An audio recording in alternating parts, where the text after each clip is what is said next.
Hello everyone. तो आज हम है ना अपनी M3 स्टार्ट करने वाले हैं और M3 में 3 पार्ट है बेसिकली हर ब्रांच के। ठीक है, मोटा मोटा 3 पार्ट है। कुछ ब्रांच में एक्स्ट्रा टॉपिक है वो भी मैं बताऊंगा टाइम के साथ, आगे के जो लेक्चर आएंगे। बट इसमें जो अपने जो पहला जो पार्ट है वो है डिफरेंशियल इक्वेशन, और ये बेसिकली हर ब्रांच के अंदर है और हर ब्रांच का स्टूडेंट इसको देख सकता है वीडियो को। बेसिकली हम जो शुरू करेंगे वो आज बेसिक से शुरू करेंगे, M2 का जो होगा बेसिक। ठीक है, क्योंकि ऐसा मेरे को लगता है कि M3 में घुसने से पहले M2 का आना जरूरी है। बहुत सारे लोग पुरानी बातें भूल गए होंगे और फिर जब वो टॉपिक्स जब हम आगे पढ़ेंगे M3 वाले, जैसे साइमल्टेनियसली डिफरेंशियल इक्वेशन है, तो उसमें आपको फिर प्रॉब्लम्स आएगी अगर आपको M2 का नहीं आता है। तो हम 2 से 3 वीडियो बेसिक के बनाएंगे। ठीक है, उसमें सारा कवर अप हो जाएगा M2 का और आसपास का जो भी होगा और जो भी कॉन्सेप्ट होंगे वो सब कुछ 1.5 घंटे या 2 घंटे का वीडियो होंगे। ठीक है, उनको आप देख सकते हो शुरू से आज साथ। ठीक है, बाकी हम डिफरेंशियल इक्वेशन में मैंने 8 पार्ट में तोड़ा है डिफरेंशियल इक्वेशन को, एंड हम इसी तरह से इसको पढ़ेंगे। पहला पार्ट होगा अपना differential equation of first order, जो कि आज है, उसको मैं कंप्लीट करवा दूंगा। फिर सेकेंड पार्ट हम एप्लीकेशन देखेंगे इसके। ठीक है, फिर लीनियर डिफरेंशियल इक्वेशन देखेंगे और इसमें ही हमारी M3 स्टार्ट हो जाएगी बीच में, और फिर इसके टाइप देखेंगे। ठीक है, फिर आठ पार्ट है, कोशिश करेंगे जल्द से जल्द डाल दूं मैं। ठीक है, आटो का आटो पार्ट, फिर अपन कॉम्प्लेक्स एनालिसिस और प्रोबेबिलिटी वगैरह वो वाली चीजें सीखेंगे। तो अपने एग्जाम से पहले कोशिश होगी कि पूरा M3 डाल दूं। सो शुरू करते हैं। सबसे पहले अपना जो चैप्टर है differential equation of first order. ठीक है, ये बेसिक चैप्टर है। ठीक है, और बेसिक कॉन्सेप्ट जो भी इसके हैं वो पढ़ेंगे हम। तो इस चैप्टर के अंदर हम क्या क्या पढ़ने वाले हैं आप देख सकते हो। इस चैप्टर के अंदर हम पढ़ने वाले हैं बेसिक पार्ट 1 है ये, और हम डेफिनेशन देखेंगे, जो भी डिफरेंशियल इक्वेशन की डेफिनेशन क्या होती है। फिर हम देखेंगे प्रैक्टिकल अप्रोच, डिफरेंशियल इक्वेशन को किस तरह से प्रैक्टिकली देखा जाता है, formation of differential equation, solution और जियोमेट्रिकल मीनिंग डिफरेंशियल इक्वेशन का, equation of the first order and first degree, and फिर वेरिएबल सेपरेबल एंड इस टाइप के homogeneous equation, equation reduce to homogeneous form, linear equation, Bernoulli equation, exact equation, equation reduce to exact equation, and equation for first order and higher degree. यहाँ पे देखो higher degree आ गया। ठीक है, और calculates equation and objective type question, ये सारे points देखेंगे। ठीक है, और क्योंकि ये रिवीजन पार्ट है तो हम ज्यादा डीप में नहीं घुसेंगे, ऊपर ऊपर से चीजों को देखेंगे, बट इतना अच्छा से बता दूंगा कि आपको आइडिया लग जाएगा और आपको याद आ जाएगा। जिन लोगों को ये सारे टॉपिक्स आते हैं उनको वीडियो देखने की जरूरत है नहीं, बट जिनको नहीं पता है और बेसिक से शुरू करना चाहते हैं तो तुम्हारे 2 घंटे लगेंगे आराम से बैठ के इवॉल्व होके देखना वीडियो को। क्योंकि मैथ जो ऐसी चीज है वो आपको बहुत ईजी सब्जेक्ट है, बट आपको इवॉल्व होना पड़ेगा, चीजों को ध्यान देना पड़ेगा, अटेंशन देनी पड़ेगी, तब जाके ये चीज समझ आएगी। तो शुरू करते हैं differential equation of first order. ठीक है, तो इसकी डेफिनेशन क्या है। डेफिनेशन बहुत छोटी सी है कि डिफरेंशियल इक्वेशन क्या होगी कि जिसमें डिफरेंशियल कोएफिशिएंट और डिफरेंशियल होंगे। डिफरेंशियल का कहने का मतलब आप इतना समझ लो कि dy/dx होगा। ठीक है, इस टाइप का ये डिफरेंशियल होते हैं, मतलब डेरिवेटिव होते हैं, और या तो कोएफिशिएंट होंगे या खुद ही होंगे। ठीक है, जैसे ये देखो ex dx plus ey dy। ठीक है, तो ये कोएफिशिएंट है इसमें। अब इसमें देखो ये खुद डेरिवेटिव है, तो जब इक्वेशन में डेरिवेटिव या डिफरेंशियल कोएफिशिएंट आने लग जाए तो हम उस टाइप की इक्वेशन को क्या बोलते हैं, डिफरेंशियल इक्वेशन बोलते हैं। बहुत सीधा सा पॉइंट था ये। ठीक है, फिर डिफरेंशियल इक्वेशन में एक टाइप आता है ऑर्डिनरी डिफरेंशियल इक्वेशन। उसमें हम क्या करते हैं कि उसमें वो क्या होती है, एक्चुअली क्या होता है कि एक्स और वाई 2 चीजें होती है। ठीक है, हम ऐसे मोटी मोटी भाषा में बात करें तो एक्स और वाई 2 चीजें होती हैं। ठीक है, बोलने को तो कई बार वाई जो होता है वो डिपेंडेंट वेरिएबल होता है और एक्स जो होता है इंडिपेंडेंट वेरिएबल होता है। कहने का मतलब जैसे वाई बराबर ये कोई इक्वेशन है एक्स स्क्वायर, तो इसमें एक्स की वैल्यू आप कुछ भी रख सकते हो, वाई डिपेंड करेगा एक्स पे, तो इसलिए वाई हो जाएगा डिपेंडेंट वेरिएबल और एक्स हो जाएगा इंडिपेंडेंट वेरिएबल। ठीक है, तो ऑर्डिनरी डिफरेंशियल इक्वेशन में यही पॉइंट होता है कि जो इंडिपेंडेंट वेरिएबल होता है वो एक होता है। ठीक है, समझ गए, इंडिपेंडेंट वेरिएबल होता है वो एक होता है। जैसे यहाँ पे जो है वो इंडिपेंडेंट वेरिएबल कौन है, एक्स, और डिपेंडेंट वेरिएबल कौन है, वाई। ठीक है, तो ये ऑर्डिनरी डिफरेंशियल इक्वेशन में होता है। ठीक है, पार्शियल डिफरेंशियल इक्वेशन में क्या होता है कि 2 और मोर इंडिपेंडेंट वेरिएबल होंगे, जैसे यहाँ टी भी आ गया और एक्स भी आ गया। ठीक है, तो ये कहने का मतलब होता है। ठीक है, पार्शियल डिफरेंशियल इक्वेशन में कितने इंडिपेंडेंट वेरिएबल हो गए, 2 से ज्यादा भी हो सकते हैं। तो ये टाइप हो गया, आपको समझ आ जाएगा। फिर हम देखते हैं ऑर्डर और डिग्री। ऑर्डर और डिग्री में क्या फ़र्क होता है? ऑर्डर जो होता है सिंपल शब्दों में हाईएस्ट डेरिवेटिव। जैसे किसी इक्वेशन में dy बाई डी एक्स है, सिर्फ हाईएस्ट यही है। अगर किसी में ज़्यादा हो गया, ठीक है, 2 डिग्री का है, तो हम बोलेंगे ऑर्डर उसका कितना है, 2। तो जिस भी डिफरेंशियल इक्वेशन में तुम हाईएस्ट डेरिवेटिव देखो वो उतने ऑर्डर की होती है। और डिग्री क्या होती है कि किसी भी इक्वेशन में हाईएस्ट डेरिवेटिव को पकड़ो और उसकी पावर देखो, ठीक है। अभी इसको एग्जांपल से समझते हैं। जैसे ये कोई डिफरेंशियल इक्वेशन है और इस डिफरेंशियल इक्वेशन में आपको देखने को मिलेगा कि ये हाईएस्ट डेरिवेटिव कितना है इसमें, 2, तो इसका ऑर्डर कितना हो गया, 2। और डिग्री आपको कैसे पता चलेगी? हाईएस्ट डेरिवेटिव की पावर। तो हाईएस्ट डेरिवेटिव ये वाला टर्म है और इसकी पावर कितनी है, 1, तो डिग्री कितनी होगी, 1। ऐसे कैसे? आप यहाँ पे देखो, ये वाला डिफरेंशियल इक्वेशन है एंड इसमें आप देखोगे कि हाईएस्ट डेरिवेटिव कितना, 1 ही है, ठीक है। एक बार ही डेरिवेटिव हुआ है इक्वेशन में, तो 1 तो ऑर्डर हो जाएगा और हाईएस्ट डेरिवेटिव की पावर, मैक्सिमम पावर कितनी है, 2, तो डिग्री कितनी हो जाएगी, 2। तो इस तरह से पता लगाना है। कई बार आपको ऑर्डर और डिग्री पता करने के लिए आपको इक्वेशन को सॉल्व करना पड़ेगा। कई बार इक्वेशन जो है उल्टी सीधी दे रखी होगी, ठीक है। अब यहाँ पे आपको एक पॉइंट है, नोट है, आप कर सकते हो कि सिंपल फॉर्म में अगर इक्वेशन लिखने के बाद अगर आप पूरा सिंपल करते हो किसी भी डिफरेंशियल इक्वेशन में और आपकी डिग्री फ्रैक्शन या रेडिकल यानी दशमलव में आ जाए, दशमलव मतलब पॉइंट भिन्न वाले में आ जाए, तो फिर हम उसको नहीं लेंगे, ठीक है। हम उसको डिग्री नहीं कंसिडर करेंगे, ठीक है। ये छोटी सी बात है, आप बचपन से जानते हो इसको। अब हम देखते हैं दूसरा टॉपिक है हमारा practical approach to differential equation, ठीक है। तो डिफरेंशियल इक्वेशन को प्रैक्टिकली देखने के 3 तरीके होते हैं, 3 फेज होते हैं। कहने का मतलब हम क्या करते हैं कि हमें कोई भी सिचुएशन देते हैं लोग, ठीक है। फिजिक्स में आप देखोगे तो आपको बहुत सारी प्रॉब्लम्स मिलेगी। वहां से आपको क्या करते हो कि आप डिफरेंशियल इक्वेशन बनाते हो, फिर उस डिफरेंशियल इक्वेशन की सॉल्यूशन निकालते हो और फिर इंटरप्रिटेशन करते हो। जैसे आपको किसी प्रॉब्लम में आपको एक्सीलरेशन की डिफरेंशियल इक्वेशन बनानी थी, फिर उसके बाद में आपने क्या करा कि उसकी सॉल्यूशन निकाली एंड फिर आपने इंटरप्रिटेशन करा कि ये एक्सीलरेशन जो है वो एक्स के साथ इतना डिपेंड करता है, वाई के साथ इतना डिपेंड करता है, मतलब इस तरह से इंटरप्रिटेट करते हो आप। तो 3 तरह के फॉर्म होते हैं कि प्रैक्टिकली आप डिफरेंशियल इक्वेशन को अप्रोच करने के, ठीक है। और ये सारी चीज़ें तीनों ही काम की है। क्यों काम की है? क्योंकि हम डिफरेंशियल इक्वेशन इसीलिए पढ़ते हैं कि हम इसको डेली लाइफ में काम ले सकें और बहुत सारी चीज़ों में ये काम आती है। सो इसको हम बाद में जब एप्लीकेशन देखेंगे तब इन 3 चीज़ों को और अच्छे से समझेंगे, ठीक है। अभी के लिए इतना ही समझ लो। फिर हम देखते हैं formation of A differential equation, ठीक है। किसी भी डिफरेंशियल इक्वेशन को किस तरह से बनाते हैं, तो जितने भी आर्बिट्रेरी कांस्टेंट है उनको हटाना पड़ेगा, ठीक है। आर्बिट्रेरी कांस्टेंट क्या होते हैं कि ऐसे कांस्टेंट जो एक फिक्स वैल्यू लेके नहीं चलते, ठीक है, जिनमें सारे कांस्टेंट की वैल्यू है। जैसे मैंने लिखा 5, ये एक फिक्स कांस्टेंट हो गया, बट मैंने लिखा a और मैंने लिख दिया a belongs to real number, तो a में वो सारे कांस्टेंट आ गए जो रियल नंबर में है, ठीक है।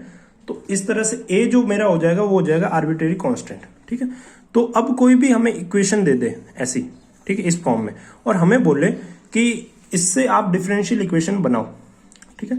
तो हमें क्या करना है, इस इक्वेशन में से आर्बिट्रेरी कांस्टेंट देखने की कितने हैं। तो मेरे को यहाँ पे a और अल्फा 2 आर्बिट्रेरी कांस्टेंट दिखे और ये दिया हुआ होगा कि कौन कौन से आर्बिट्रेरी कांस्टेंट है और कौन क्या है, ठीक है। आप ये मत मानना कि मन से ही सोचना पड़ता है, नहीं। तो फिर मैं क्या करूंगा, फिर मैं इन दोनों को हटाऊंगा। तो मैं कैसे, जैसे t के रिस्पेक्ट में इसका डेरिवेटिव करा, ठीक है, पहली बार डेरिवेटिव ये आया, फिर दूसरी बार डेरिवेटिव करा तो ये आया, ठीक है। फिर मैंने जो है वो इसकी जगह मैंने वापस ये रख दिया, जैसे a cos n t plus alpha की जगह मैंने x रख दिया, तो माइनस एन स्क्वायर x ये आ गया मेरा, ठीक है। अब मैं इसको इस तरफ भेजूंगा तो ये मेरी एक डिफरेंशियल इक्वेशन बन गई, ठीक है। ये मेरी क्या बन गई, डिफरेंशियल इक्वेशन। तो दोनों यहाँ से देखो, आपको आर्बिट्रेरी कांस्टेंट दोनों हट गए हैं यहाँ से, इस इक्वेशन से। तो ये मेरी होगी डिफरेंशियल इक्वेशन और इसको बोलूंगा मैं डिफरेंशियल इक्वेशन की सॉल्यूशन। ये मेरी होगी डिफरेंशियल इक्वेशन और इसको बोलूंगा मैं डिफरेंशियल इक्वेशन की सॉल्यूशन, ठीक है। तो आपको ये बात समझ आ गई फॉर्मेशन कैसे करना है। आप जितने भी आर्बिट्रेरी कांस्टेंट होंगे उनको हटाना पड़ेगा। फिर हम देखते हैं solution of A differential equation. तो डिफरेंशियल इक्वेशन की सॉल्यूशन का क्या मतलब होता है, जैसे मैंने अभी बताया कि ये आपकी होगी डिफरेंशियल इक्वेशन और ये आपकी होगी सॉल्यूशन। जिस इक्वेशन से आप डिफरेंशियल इक्वेशन बनाते हो वो इक्वेशन आपकी सॉल्यूशन होती है, ठीक है। जब मैं वापस इसको सॉल्व करूंगा तो मेरे पास यही आएगा, ठीक है। तो ये होगी सॉल्यूशन। अब यहाँ पे सॉल्यूशन के कुछ टाइप्स होते हैं, ठीक है, जनरल सॉल्यूशन, पर्टिकुलर सॉल्यूशन और सिंगुलर सॉल्यूशन। जनरल सॉल्यूशन क्या होता है कि यहाँ पे आपको लिखा होगा कि ऑर्डर जितना आर्बिट्रेरी कांस्टेंट उतने। जनरल सॉल्यूशन में क्या होगा कि जितने आर्बिट्रेरी कांस्टेंट आपको दिखेंगे, ठीक है, जैसे ये कोई डिफरेंशियल इक्वेशन थी और इसमें देखो आपको आर्बिट्रेरी कांस्टेंट 2 दिख रहे हैं। इस डिफरेंशियल इक्वेशन का ऑर्डर 2 था तो इसमें आर्बिट्रेरी कांस्टेंट भी आपको 2 दिखेंगे, ठीक है, दिख रहे। तो यही कहने का मतलब है कि आपको जनरल सॉल्यूशन में जितने ऑर्डर की डिफरेंशियल इक्वेशन होगी उतने ही आर्बिट्रेरी कांस्टेंट दिखेंगे, ओके। बट पर्टिकुलर सॉल्यूशन में क्या होगा कि आपको आर्बिट्रेरी कांस्टेंट की एक फिक्स वैल्यू दे दी होगी, ठीक है। तो जब आपको आर्बिट्रेरी कांस्टेंट की फिक्स वैल्यू मिल जाएगी तो वो जनरल सॉल्यूशन आपकी पर्टिकुलर सॉल्यूशन बन जाएगी। जैसे अल्फा है, ठीक है, तो अल्फा की वैल्यू अगर मैं मान लो π/4 रख देता हूँ इस आर्बिट्रेरी कांस्टेंट की और ए की रख देता हूँ 1, तो फिर मेरे पास जो एक पर्टिकुलर सॉल्यूशन आ जाएगी। वो पर्टिकुलर सॉल्यूशन का मतलब कि ये इस पॉइंट पे, जैसे π/4 पे क्या वैल्यू है, तो हम जब जनरल सॉल्यूशन में जो है वो क्या बोलते हैं कांस्टेंट की वैल्यू रख देंगे तो हमारे पास पर्टिकुलर सॉल्यूशन आ जाएगी। एक और टाइप होता है सिंगुलर सॉल्यूशन। तो सिंगुलर सॉल्यूशन क्या होती है कि बहुत ही बाद की बात है, वो बहुत ही जब प्रोग्रामिंग वगैरह में थोड़ी काम आती है उससे निकालते हैं, ठीक है। सिंगुलर सॉल्यूशन अभी हम पढ़ेंगे नहीं क्योंकि हमारे वो कोर्स का हिस्सा नहीं है, बट टाइम के साथ जब भी हम आगे बढ़ेंगे तो हम इसको बताएंगे, मैं इसको आपको अच्छे से एक्सप्लेन करूंगा क्योंकि अभी बहुत मैसअप हो जाएगा, ठीक है। तो आप दिमाग में रखना सिंगुलर सॉल्यूशन बोल के भी एक सॉल्यूशन होती है और आगे इसी चैप्टर में एक पॉइंट आएगा वहां पे भी मैं बताऊंगा सिंगुलर सॉल्यूशन का रेफरेंस, ठीक है। फिर एक और टाइप होता है लीनियर इंडिपेंडेंट और डिपेंडेंट सॉल्यूशन, ठीक है। ये इंपॉर्टेंट पॉइंट है और इससे क्वेश्चन आ जाते हैं। जैसे लीनियर इंडिपेंडेंट और डिपेंडेंट का मतलब क्या होता है कि जैसे ये कोई डिफरेंशियल इक्वेशन है, ठीक है, मान लो कोई भी एग्जांपल के लिए, और इसके 2 सॉल्यूशन आ गए y1x और y2x, ये इसके 2 सॉल्यूशन है, ठीक है। जब मैंने इसको डिफरेंशियल इक्वेशन को सॉल्व करा तो इसके 2 सॉल्यूशन आ गए। तो लीनियर इंडिपेंडेंट कब होगा सॉल्यूशन? जब c1y1 c2y2 इक्वल टू 0, जहां c1 और c2 0 0 होंगे तब तो होगा लीनियर इंडिपेंडेंट। और लीनियर इंडिपेंडेंट कब होगा? जब c1 not equal to 0, c2 not equal to 0, then linear dependent. अब आप सोच रहे होंगे कि ये क्या है, समझ नहीं आया, तो आपको बस ये याद कर लो कि लीनियर इंडिपेंडेंट का मतलब होता है ये और लीनियर डिपेंडेंट का मतलब होता है ये, ठीक है। अभी आप क्वेश्चन करोगे तब ये बात आपको समझ आ जाएगी। जैसे आपको यहाँ पे बोला है कि find the differential equation of whose set of independent solution is, ठीक है। यहाँ पे आपको डिफरेंशियल इक्वेशन फाइंड आउट करनी है और उसके इंडिपेंडेंट सॉल्यूशन है, नहीं लीनियरली, यहाँ पे मैंने लीनियरली लिखना भूल गया कि लीनियरली इंडिपेंडेंट सॉल्यूशन क्या है, ये 2 है। तो ये मेरा हो जाएगा y1, ये मेरा हो जाएगा y2।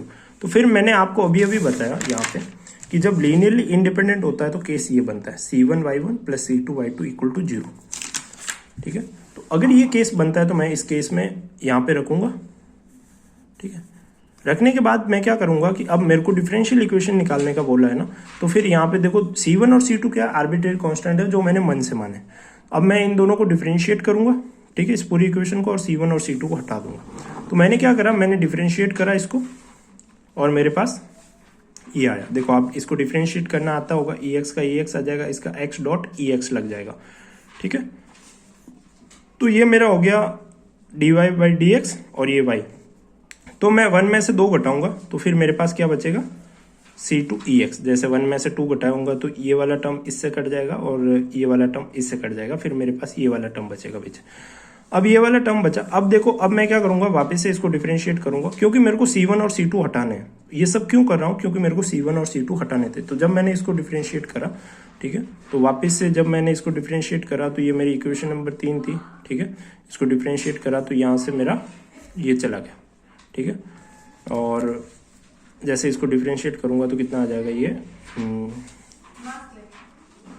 इसका डबल डेरिवेटिव हो गया। सॉरी एक्चुअली क्या करूंगा, मैं इसका डिफरेंशिएट करूंगा तो ये आ जाएगा dy बाई dx और इसका डबल डेरिवेटिव आ जाएगा और इसका ये आ जाएगा, ठीक है। अब मैं क्या करूंगा, 3 में से 2 घटा दूंगा या 2 में से 3 घटा दूंगा। तो 2 में से 3 घटाऊंगा तो ये y, ठीक है, माइनस dy बाई dx, ये भी माइनस dy, तो ये 2 हो जाएगा, and plus D square Y dx ये हो जाएगा और ये दोनों कट जाएंगे तो 0। तो ये मेरी एक सॉल्यूशन बन गई, ठीक है। सॉरी, ये मेरी डिफरेंशियल इक्वेशन बन गई। यही मेरे को क्वेश्चन में पूछा था कि आपको डिफरेंशियल इक्वेशन फाइंड करनी है, ठीक है, और इंडिपेंडेंट सॉल्यूशन दे रखी।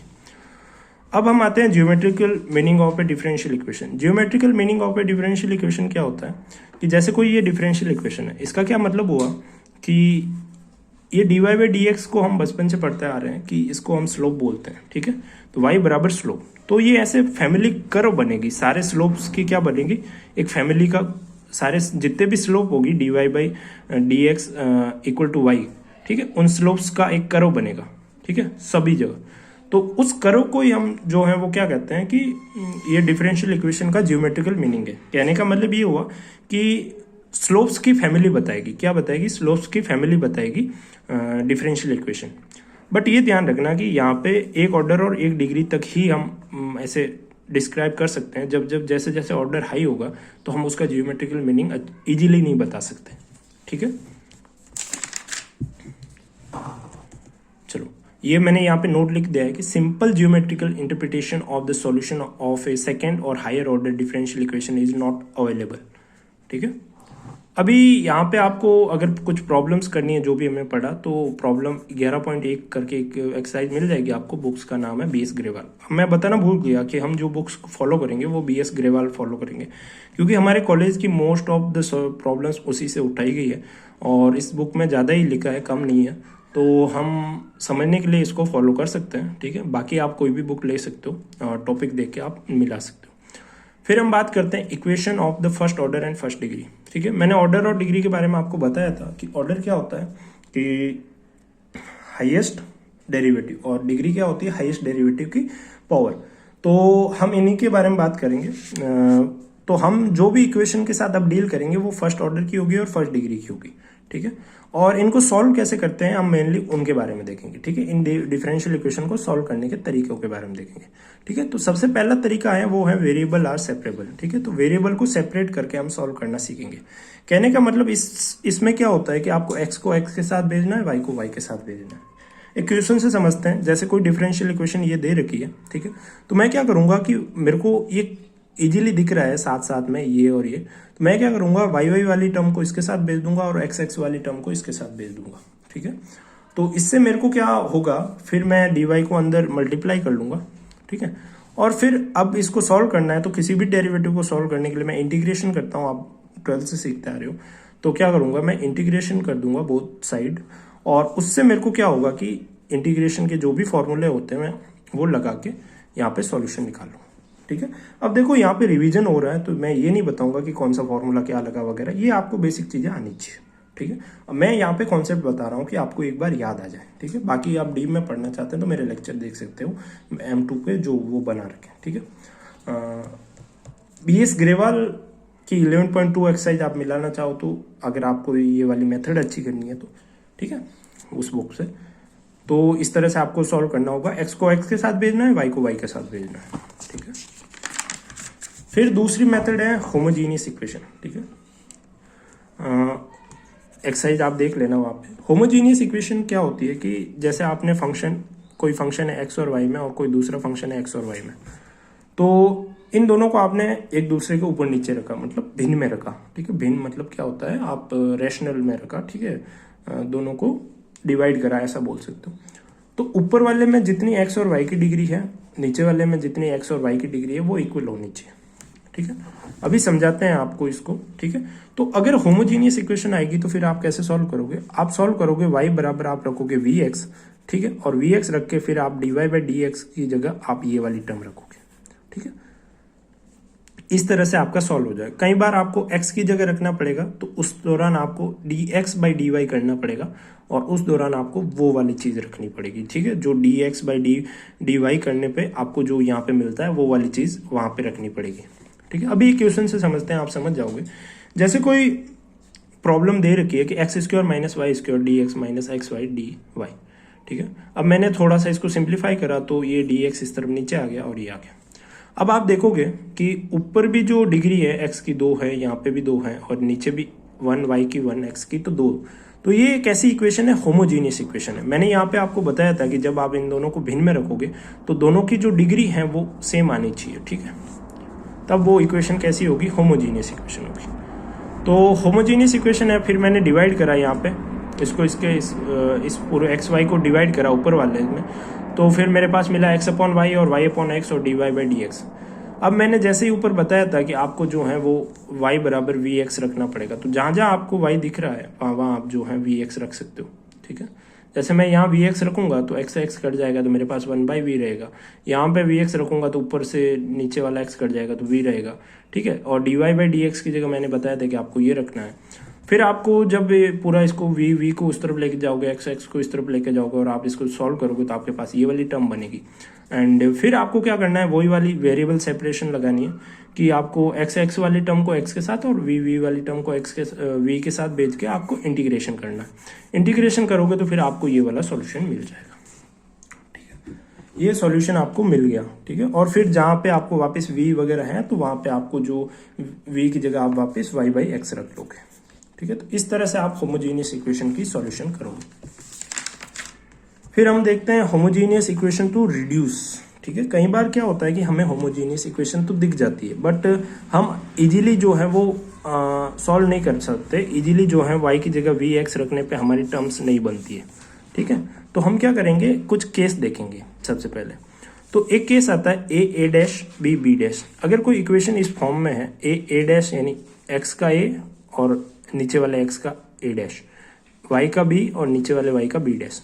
ठीक है, ये दोनों इक्वल नहीं होंगे। इसके ऐसा रखूंगा जब मैं इनको इक्वल नहीं होंगे तब मेरे को क्या करना है, x की जगह ये रखना है, y की जगह ये रखना है, यानी कैपिटल x प्लस h और कैपिटल y प्लस k। और फिर dx इसका डेरिवेटिव करूंगा, h और k कांस्टेंट है तो ये जीरो हो जाएंगे तो कैपिटल dx आ जाएगा और स्मॉल dx के इक्वल और स्मॉल dy के इक्वल आ जाएगा कैपिटल dy। ठीक है, तो जब मैं इनको वापस इस फॉर्मेट में रखूंगा और जहाँ जहाँ x था जहाँ जहाँ y था उसकी जगह मैं ये रखूंगा। ठीक है, तो मेरे पास ये बन जाएगा एक पूरा टर्म। ठीक है, फिर इस टर्म में आपको जो ये पीछे वाला पार्ट है इसको जीरो के इक्वल रखना है दोनों को। ठीक है, यहाँ से आपको क्या करना है कि h और k की वैल्यू निकालनी है। ठीक है, और फिर आपको सॉल्व करना है। तो मैं अभी हम एक एग्जांपल से समझते हैं इस चीज़ को। जैसे ये कोई क्वेश्चन दे रखा है dy by D X Y plus X minus 2 Y minus X minus 4। अब जैसे आप इसमें देखोगे कि हमने ऊपर बताया था कि x a क्या होता है x का और a डैश क्या होता है नीचे वाले x का, तो x का 1 और नीचे वाले x का -1। ऐसे कैसे b का आप देखोगे तो b का 1 और 1, तो यहाँ पे -1 बन रहा है और यहाँ पे 1 बन रहा है, ये दोनों इक्वल नहीं है। ठीक है, तो इक्वल नहीं है तो मैंने क्या बताया था कि आपको x की जगह रखना है कैपिटल x प्लस h। ठीक है, और y की जगह रखना है आपको कैपिटल y प्लस k। जब आपको रखोगे और small dy by D x की जगह आ जाएगा आपको capital dy by D x. जब ये रखने के बाद आप इस तरह से रखोगे, ठीक है, एंड फिर आप इसको जीरो के इक्वल रखोगे, इसको जीरो के इक्वल मतलब कांस्टेंट वाली टर्म को अलग कर लोगे और जीरो के इक्वल रखोगे तो आपके पास ये वाला फॉर्मूला आएगा। और फिर यहाँ से आप k और h की वैल्यू निकाल लोगे। ठीक है, k और h की वैल्यू निकालने के बाद आप वापस वहाँ रख लेना तो फिर आपके पास ये वाली इक्वेशन बन जाएगी। अब यहाँ पे आप क्या कर सकते हो कि y की जगह आप यहाँ पे अब यहाँ पे आप क्या कर सकते हो कि कैपिटल y की जगह आप vx रख सकते हो और आपका यहाँ से जो है वो सॉल्यूशन हो जाएगा आपका इजीली। अब किसी को डाउट आएगा तो हमने ऊपर क्यों नहीं करा, यहाँ पे क्यों नहीं रखा y की जगह vx, यहाँ से भी तो कर सकते थे, यहाँ से करते। ठीक है, आप एक बार रख के देखना और करके देखना, आप उलझ जाओगे, आपसे क्वेश्चन होगा ही नहीं। ठीक है, इसलिए हमने ये मेथड करी। तो आप करना, मैं यहाँ कराऊंगा नहीं क्योंकि हमारे पास टाइम बहुत कम है। और फिर हम देखें दूसरा केस कहने को तो केस है बट इतना कुछ खास है नहीं, तो हम एग्जाम्पल देखते हैं। दूसरे केस में क्या है कि जैसे ये कोई एग्जाम्पल है, ये वाला एग्जाम्पल लेते हैं। अब इस वाले एग्जाम्पल में देखो आपको क्या दिख रहा है कि आप पहले जो है वो सिंपल y की जगह vx रख के देखना क्योंकि ये होमोजीनियस इक्वेशन तो है। ठीक है, ऐसे नहीं हो तो फिर आप देखना इस पूरी टर्म को t मानना पड़ेगा। ठीक है, इस पूरी टर्म को t मानेंगे और t मान के फिर जो है वो हम इसको सॉल्व करेंगे पूरी तरीके से। सॉल्व करने के बाद जो है वो ये फिर होमोजीनियस इक्वेशन बनेगी या डायरेक्ट ही सॉल्व हो जाएगी। ठीक है, तो ये देख लेना, मतलब ये कॉमन सेंस है। होमोजीनियस इक्वेशन वगैरह नाम देने को है बट अगर इंसान कॉमन सेंस से सोचे तो आराम से ये क्वेश्चंस हो सकते हैं। कहने को ज़्यादा थ्योरी का कोई मतलब नहीं है। आप प्रैक्टिस करना इस पे बुक के अंदर और देखना। मेन चीज़ ये थी जो मेरे को ये बतानी थी, बाकी इजी है, आपको सब हो जाएगी किसी न किसी वे से। कोई वेरिएबल सेपरेशन से होगा, कोई होमोजीनियस से होगा, कोई अदर मेथड से होगा, ठीक है। बट आप ये चीज़ ध्यान रखना कि इसको किस तरह से करना है जब इस तरह की प्रॉब्लम आ जाए, जब कंडीशन क्या होनी चाहिए, ये होनी चाहिए, ठीक है। तो अब हम देखते हैं लीनियर डिफरेंशियल इक्वेशन। तो लीनियर डिफरेंशियल इक्वेशन क्या होती है कि उसके कुछ रूल होते हैं। लीनियर जिसका ऑर्डर तो 1 होगा ही होगा, ठीक है, फर्स्ट ऑर्डर की होगी। और दूसरा रूल क्या होगा कि जो डिपेंडेंट वेरिएबल का कोई डिफरेंशियल कोएफिशिएंट नहीं होगा। डिपेंडेंट वेरिएबल जैसे मैं बोला आपको पहले भी कि dy बाई डी एक्स है, तो यहाँ पे डिपेंडेंट हो जाएगा y और इंडिपेंडेंट हो जाएगा x, ठीक है। तो डिपेंडेंट वेरिएबल का कोई डिफरेंशियल कोएफिशिएंट नहीं होना चाहिए, ठीक है। जैसे y का कोई ऐसे dy by D x into ये नहीं होना चाहिए, मतलब y के साथ किसी भी डेरिवेटिव का गुणा नहीं होना चाहिए, कहने का मतलब ये, ठीक है। तो वो वैसी इक्वेशन क्या कहलाएगी, लीनियर डिफरेंशियल इक्वेशन कहलाएगी। अब इसी लीनियर डिफरेंशियल इक्वेशन को हम बोलते हैं लेबनीज लीनियर इक्वेशन। क्या बोलते हैं, लेबनीज लीनियर इक्वेशन, ठीक है। क्या बोलते हैं, लेबनीज लीनियर इक्वेशन। अगर मैं आपसे बात करूं कि डिफरेंशियल इक्वेशन को, जो लीनियर डिफरेंशियल इक्वेशन होती है उसका फॉर्मेट क्या होगा, तो फॉर्मेट इस टाइप का होगा। अब इस फॉर्मेट में आप देख सकते हो ऑर्डर 1 है एंड y जो डिपेंडेंट वेरिएबल है इसका कोई भी कोएफिशिएंट जो है वो dy बाई डी एक्स नहीं है, ठीक है। एंड दूसरा जो ये p एंड q है वो x में फंक्शन है, ठीक है। कई बार जो है वो आपको उल्टा मिलेगा, dx बाई dy मिलेगा, तो उस दौरान डिपेंडेंट वेरिएबल x हो जाएगा, फिर यहाँ पे x आएगा एंड q और p जो होंगे वो y में हो जाएंगे, ठीक है। और सॉरी, p और q y में भी हो सकता है, x में भी हो सकता है, तो ऐसा कोई प्रॉब्लम वाली बात नहीं है, ठीक है। y का कोएफिशिएंट x में, x का कोएफिशिएंट y में, ये मैंने क्या लिख दिया भाई, हाँ चलो ये अलग बात है, बताऊंगा, ठीक है। तो अब यहाँ पे इंटीग्रेटिंग फैक्टर देखते हैं, ठीक है। अब देखो सॉल्यूशन की बात आती है, तो लीनियर डिफरेंशियल इक्वेशन को सॉल्व करने के लिए हमें इंटीग्रेटिंग फैक्टर की जरूरत पड़ेगी। इंटीग्रेटिंग फैक्टर से आप क्या जानते हो, आप नाम से जानते होंगे कि आपको इंटीग्रेशन यानी डिफरेंशियल इक्वेशन के सॉल्यूशन में प्रॉब्लम आती है। सॉल्यूशन का मतलब इंटीग्रेशन करना डिफरेंशियल इक्वेशन का। तो जब आप एक ऐसे फैक्टर से मल्टीप्लाई करते हो कि वो इंटीग्रल आसानी से हो जाए, तो हम उसी को इंटीग्रेटिंग फैक्टर बोलते हैं। तो लीनियर डिफरेंशियल इक्वेशन को सॉल्व करने के लिए हमें एक इंटीग्रेटिंग फैक्टर की जरूरत पड़ेगी, ठीक है। जैसे e इंटीग्रेशन p dx, ठीक है, ये वाला। अब यहाँ पे p का क्या है, p जो है वो x में फंक्शन होगा या x है, ठीक है, और q भी x में फंक्शन होगा। तो अब यहाँ पे आप ध्यान रखना, जब यहाँ पे x होगा तो यहाँ पे x होगा, जहाँ यहाँ पे y है तो यहाँ पे y आएगा, यहाँ पे z है तो यहाँ पे z आएगा। तो इस चीज़ का प्रॉपर ध्यान रखना, ठीक है। तो आपने इंटीग्रेटिंग फैक्टर फाइंड आउट कर दिया, फिर उसके बाद आपको ये वाला सॉल्यूशन का फॉर्मूला लगाना है अगर आपको लीनियर डिफरेंशियल इक्वेशन सॉल्व करनी है तो, ठीक है। वापस से एक बार देखो, अगर आपको इसी फॉर्मेट में आपको डिफरेंशियल इक्वेशन मिल जाए तो सबसे पहले आपको इंटीग्रेटिंग फैक्टर निकालना है, फिर इससे आपको सॉल्यूशन करना है, ठीक है। यहाँ पे आपको q है और dx है और ये वाला फॉर्मूला है, ये पूरा लगाना है। अभी ये क्वेश्चन से समझते हैं, आपको समझ आ जाएगा। तो ये कोई क्वेश्चन है, ठीक है, इस तरह से दे रखा है। अब मैं x+1 को नीचे भेजता हूँ ताकि मेरी जो है वो लीनियर डिफरेंशियल इक्वेशन बन जाए, जिसको मैं लेबनीज इक्वेशन भी कह सकता हूँ।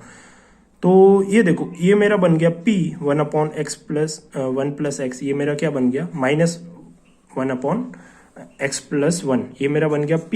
एंड q की अगर हम बात करें तो e3x x+1, ये मेरा बन गया q, ठीक है। तो अब ये मेरा, मैंने पहले ही कहा था q और p जो होंगे वो x में फंक्शन होंगे। तो यहाँ पे आप p और q निकाल लिया। अब हम क्या निकालेंगे, इंटीग्रेटिंग फैक्टर। जैसा मैंने ऊपर बताया था कि हम इंटीग्रेटिंग फैक्टर निकालेंगे, तो इंटीग्रेटिंग फैक्टर निकालने के लिए e इंटीग्रल p dx करेंगे, ठीक है। And e integral p dx करेंगे तो p की जो वैल्यू आई -1/x+1 dx, तो हम जब इसको इंटीग्रेट करेंगे -1/x+1 को, तो हम क्या करेंगे, log x+1, ठीक है, ये आ जाएगा। और जब ये log से जो है वो मैं इस माइनस को ऊपर भेजूंगा तो ये हो जाएगा x+1 माइनस, ठीक है, और e। और आपको पता होगा कि प्रॉपर्टी होती है जब e यहाँ और e यहाँ होता है तो ये log हट जाता है और सिर्फ रहता है x+1 माइनस, ठीक है, मतलब ये जो यहाँ लिखा होता है वही रहता है। तो फिर मेरे पास इंटीग्रेटिंग फैक्टर बच गया ये। अब मैं इसी इंटीग्रेटिंग फैक्टर को इस सॉल्यूशन में रखूंगा, तो ये मेरा इंटीग्रेटिंग फैक्टर था, तो y integrating factor integral q की जो भी वैल्यू मेरे यहाँ आई ये वाली, एंड फिर integrating factor dx plus c। तो जब मैं इसको सॉल्व करूंगा तो मेरे पास सॉल्यूशन आ जाएगी लीनियर डिफरेंशियल इक्वेशन की। तो y into 1/x+1 e3x dx, ठीक है, प्लस c, ठीक है। तो जब आप सबकी वैल्यू रखोगे तो सब कट वट जाएंगे और आपके पास इस तरह से सॉल्यूशन आ जाएगी। ओके, आई होप आप समझ गए होंगे। नहीं समझ आए तो आप नीचे डाउट पूछ लेना, ठीक है। एक और क्वेश्चन लेते हैं लीनियर डिफरेंशियल इक्वेशन का। तो इस तरह से कोई दे रखा है और मैं क्या कर रहा हूँ कि मैंने इन सबको इस तरफ भेजा, ठीक है। और ये क्या कर रहा हूँ मैं, ठीक है। तो ये जो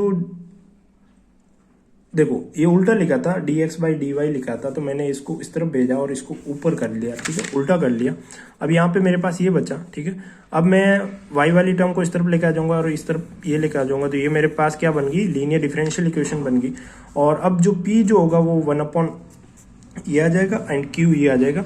अब मेरे पास p मिल गया तो मैं इंटीग्रेटिंग फैक्टर निकाल सकता हूँ। मैं इस तरह से इंटीग्रेटिंग फैक्टर निकाल लूंगा यहाँ से, तो इंटीग्रेटिंग फैक्टर मेरा ये आ जाएगा। और सॉल्यूशन के लिए मैं क्या करूँगा, ये वाला फॉर्मूला लगाऊंगा, y dot integrating factor equal to q integrating factor dx plus c। Integrating factor को मैं यहाँ रखूँगा, ये कट जाएगा, ठीक है, और कट कटा के मेरे पास ये वाला जो है वो सॉल्यूशन आ जाएगा। ये कर लेना आप, इजी है, इतना कुछ हार्ड है नहीं इसमें। सो बढ़ते हैं आगे। लीनियर डिफरेंशियल इक्वेशन, जिसको हम लेबनीज इक्वेशन भी बोलते हैं, वो हमने पढ़ ली। अब इसी लीनियर डिफरेंशियल इक्वेशन का अगला पार्ट जो आता है वो आता है बर्नौली इक्वेशन, ठीक है। बर्नौली इक्वेशन में क्या होता है कि होती तो वो लीनियर डिफरेंशियल इक्वेशन की तरह। लीनियर डिफरेंशियल इक्वेशन में क्या आता है, dy/dx plus py equal to q/n, ये था, सॉरी ये था, ठीक है, y नहीं था यहाँ पे। अब आपको ऐसे फॉर्मेट दिखने को मिलेंगे कि जहाँ पे q के पास जो है वो yn आ जाएगा, ठीक है। जैसे यहाँ पे y दे रखा है तो y आ जाएगा, यहाँ ऊपर x दे रखा है तो x की टर्म आ जाएगी। तो इस तरह की इक्वेशन आ जाए तब कैसे सॉल्व करना है, तो आपको क्या करना है कि ये जो q के पास जो भी टर्म दे रखी होगी आपको उसको डिवाइड मारना है सब में। और आप जब सब में डिवाइड मारोगे, ठीक है, तो आपके पास ये वाली टर्म्स आ जाएगी, ठीक है। फिर ये हो जाएगा y-1 और ये हो जाएगा yn-1, ठीक है। या मैं इसको लिख सकता हूँ y1-n, ठीक है। अब मैं क्या करूंगा, मेरा अगला स्टेप होगा कि जो p के पास वाली टर्म लिखी है उसको मैं मान लूंगा z। जब मैं इसको z मान लूंगा तो मैं जब इसका डिफरेंशिएट करूंगा दोनों साइड से, तो ये आ जाएगा 1 - n y - n dy/dx और ये इक्वल टू आ जाएगा dz/dx, ठीक है। अब देखो ये वाली टर्म क्या है, y - n dy/dx, ठीक है, ये वाली टर्म है। अब मैं 1 - n को इसके नीचे भेजूंगा, ठीक है, dx। तो इसकी टर्म की जगह मैं क्या रख सकता हूँ, ये, और मैंने इसकी जगह ऑलरेडी z मान रखा है, z, ठीक है। अब ये कांस्टेंट टर्म में 1 - n को तो मैं इस सब की तरफ भेज सकता हूँ, ये इधर, ठीक है। अब देखो ये z में है ना, लीनियर डिफरेंशियल इक्वेशन बन गई z में। तो अब मैं इसको क्या कर सकता हूँ, जैसे मेरे को लीनियर डिफरेंशियल इक्वेशन सॉल्व करनी आती है मैं सॉल्व कर दूंगा, इंटीग्रेटिंग फैक्टर निकालूंगा, ठीक है, और फिर मैं क्या करूँगा, सॉल्यूशन लगा दूंगा। तो ये तो था फॉर्मेट एक बार वापस से देख लो कैसे करना है। इसके पास वाले को मानना है, ठीक है, पहले तो डिवाइड कर लेना है, इसके पास वाले को मानना है, फिर इस वाली टर्म को हटा देना है। अब ये क्वेश्चन करेंगे आपको समझ आ जाएगा। तो जैसे ही ये वाला आप देखोगे, ठीक है, आपको देखने को मिलेगा कि अब यहाँ पे सिर्फ x नहीं है, x के साथ ये भी है, और मैंने पहले कहा था q जो होगा वो x में होगा। तो जब आप इसको नीचे डिवाइड करोगे एंड नीचे डिवाइड करने के बाद आप जो है यहाँ पे आ जाएगा y6, यहाँ पे आ जाएगा y5, क्योंकि एक y इधर था और एक से कट जाएगी घात, तो 5 ही बचेंगे, यहाँ आ जाएगा x3। अब हम क्या करेंगे कि y5 को मैंने पहले ही बोला था कि यहाँ जो p होगा, अब यहाँ पे p कितना है अपना 1, ठीक है। तो इस p को हम क्या मानेंगे z, p के पास वाले को हम z मान लेंगे, इसको z माना तो फिर मैं इसका डिफरेंशिएट करूंगा x के रिस्पेक्ट में, ठीक है, दोनों साइड से। तो ये आ जाएगा -5y - 6 dy/dx और d आ जाएगा dz/dx, ठीक है। तो यहाँ पे आ जाएगा y - 6 dy/dx, ये आ जाएगा -1/5 dz/dx, ठीक है। तो अब देखो मैं क्या कर सकता हूँ कि ये वाली जो टर्म है, ये वाली इतनी, इसकी जगह मैं ये रख सकता हूँ, ठीक है। ये देखो इसकी जगह मैं ये रखा, इसकी जगह z रख दिया मैंने ऑलरेडी पहले, और ये आ गया x3। अब मैं क्या करूँगा कि x और ये जो -5 है मैं इस तरफ भेज देता हूँ, तो dz/dx -5z/x -x स्क्वायर, ठीक है, क्योंकि x जब मैं इस तरफ भेजूंगा तो ये कट जाएगा। तो मेरे पास ये इक्वेशन आ गई। अब ये इक्वेशन आ गई और ये मेरी इक्वेशन बन गई लीनियर डिफरेंशियल इक्वेशन। अब मेरा p बन गया ये, तो यहाँ से मैं इंटीग्रेटिंग फैक्टर निकाल लूँगा और फिर जो सॉल्यूशन का फॉर्मूला होता है मैं वो रख दूंगा और मेरा हो जाएगा, और q मेरा हो जाएगा ये, ठीक है। एक और क्वेश्चन करते हैं हम अच्छा सा, ठीक है, बर्नौली पे ही, ठीक है। जैसे एक्स वाई 1 + xy² dy/dx = 1 दे रखा है, तो अब मैंने क्या करा, सबसे पहले इधर मल्टीप्लाई करा और मेरे को ऐसा दिखा नहीं कुछ इक्वेशन बनते हुए लीनियर डिफरेंशियल वगैरह, ठीक है, इस टाइप की। तो मैंने क्या करा, इस पूरे टर्म को मैंने 1 के नीचे भेजा, ठीक है, एंड नीचे भेजने के बाद अब मैंने क्या करा, इसको उल्टा करा, और उल्टा करने के बाद जो है वो मेरे पास ये वाली टर्म आई। अब देखो क्या होगा कि ये वाली इस बार है ना मेरा x, और y में हर बार हम देखते थे y में, बट इस बार जो है वो मेरा डिपेंडेंट वेरिएबल होगा वो x हो जाएगा। तो मैं क्या करूँगा, इसको पहले अंदर मल्टीप्लाई करके, ठीक है, मैं इस तरफ लेके आऊँगा, मैं इस तरफ लेके आऊँगा, इस तरफ लेके आऊँगा, ठीक है, इस तरफ लेके आऊँगा, ठीक है। तो जब मैं इसको इस तरफ लेके आऊँगा तो ये -x इस तरफ आ जाएगा, x और ये आ जाएगा, ये आ जाएगा, ये आ जाएगा, ठीक है।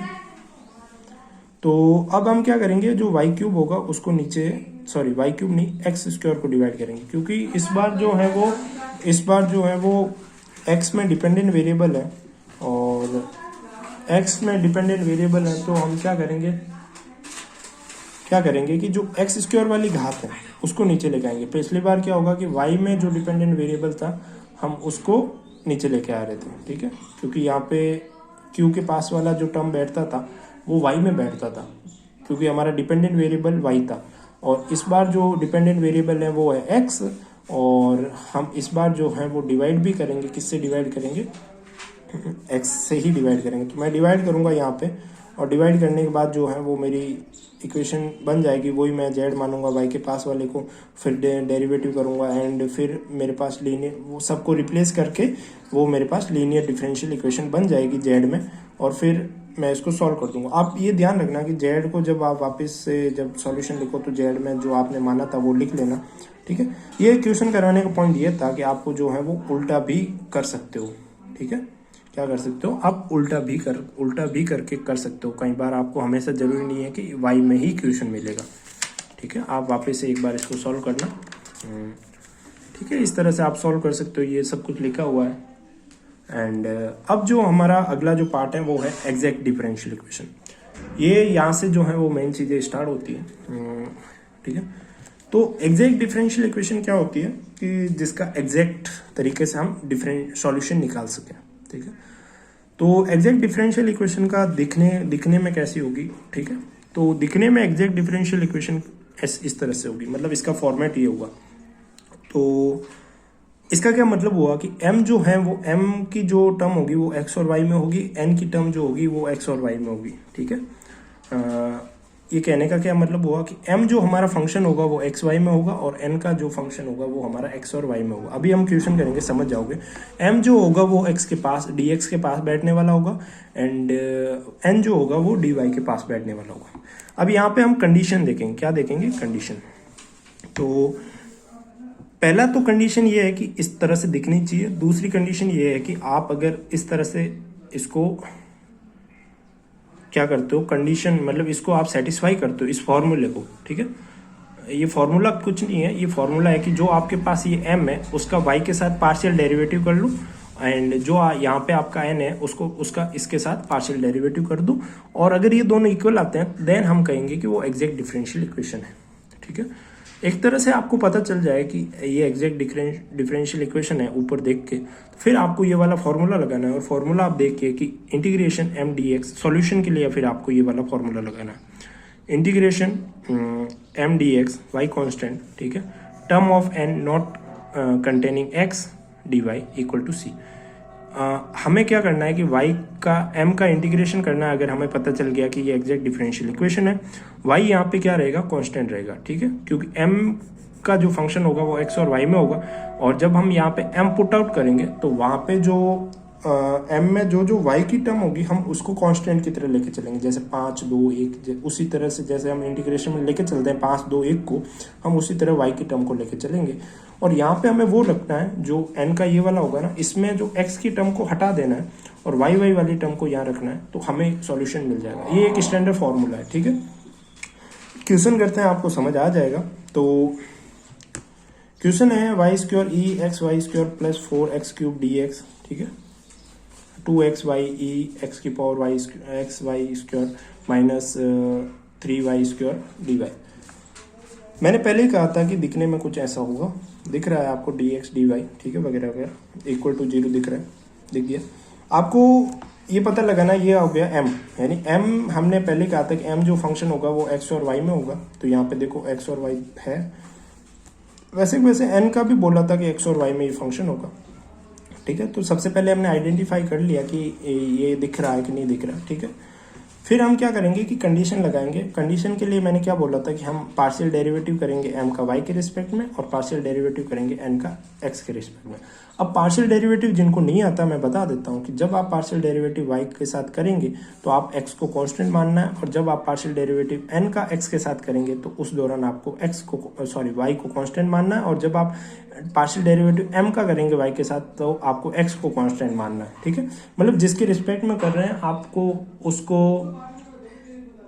ठीक है, आपको उसको क्या करना है, उसको तो वेरिएबल मानना है और बाकी वाले को कांस्टेंट मानना है। जैसे y के रिस्पेक्ट में कर रहे हैं तो आपको y को जो है वो आपको वेरिएबल मानना पड़ेगा और x को कांस्टेंट मानना पड़ेगा, और x के रिस्पेक्ट में कर रहे हैं तो आपको y को कांस्टेंट मानना पड़ेगा और x को वेरिएबल मानना पड़ेगा, ठीक है। तो सबसे पहले मैं ये निकालता हूँ, m की जगह मैं ये रखता हूँ जो मेरी वैल्यू थी। अब यहाँ पे y के रिस्पेक्ट में कर रहा हूँ तो यहाँ पे मेरा x कांस्टेंट हो जाएगा, ठीक है। तो सबसे पहले देखो मैं इन दो का करूंगा तो यहाँ पे u डॉट वी लगेगा, u डॉट वी लगेगा तो यहाँ पे क्या होगा कि इसको मैंने बाहर रखा और y स्क्वायर का मेरा आ जाएगा 2y, एंड फिर हम इसका करेंगे ई एक्स वाई स्क्वायर का करेंगे तो y स्क्वायर आ गया बाहर, फिर मैंने इसका करा तो ये तो एज इट इज आ जाएगा ये। फिर ऊपर वाले का होगा तो ऊपर वाले का होगा तो देखो वाई स्क्वायर इंटू 0, क्योंकि x का 0 हो जाएगा, यहाँ पे हम कांस्टेंट लेके चल रहे हैं x को क्योंकि हम y के रिस्पेक्ट में कर रहे हैं, प्लस एक्स वाई स्क्वायर आ जाएगा, ठीक है। सॉरी ये एक्स वाई स्क्वायर नहीं आएगा, ये आएगा 2x वाई स्क्वायर, क्योंकि फिर वाई स्क्वायर का होगा। तो फिर मैंने इस तरह से इसको सॉल्व करा, ये आ गया। सेम टू सेम मैं n का x के रिस्पेक्ट में करूंगा, ये वाला टर्म देखो, ठीक है। इस पूरे को मैं x के साथ पार्शियल डेरिवेशन करूंगा, ठीक है, पार्शियली डेरिवेटिव करूंगा। तो फिर यहाँ पे मैं x के साथ कर रहा हूँ तो y को क्या मान लूंगा, कांस्टेंट मान लूंगा, और जब कांस्टेंट मानूंगा तो मैं पूरा तरह करके ये, अब मैं इन दोनों को मैच करूंगा, क्या ये दोनों एक सेम टू सेम आ रहे हैं, हाँ ये दोनों सेम टू सेम आ रहे हैं, तो हमारी कंडीशन फुलफिल होगी। सबसे पहले हमने देख लिया कि ये इस फॉर्म की है, दूसरा हमने देख लिया कि ये दोनों इक्वली आ रहे हैं, तो ये एग्जैक्ट इक्वेशन है, ठीक है, एग्जैक्ट डिफरेंशियल इक्वेशन है, ठीक है। फिर मैंने अगला पार्ट आपको बताया था कि हम ये सॉल्यूशन यूज करेंगे, ये वाला फॉर्मूला यूज करेंगे।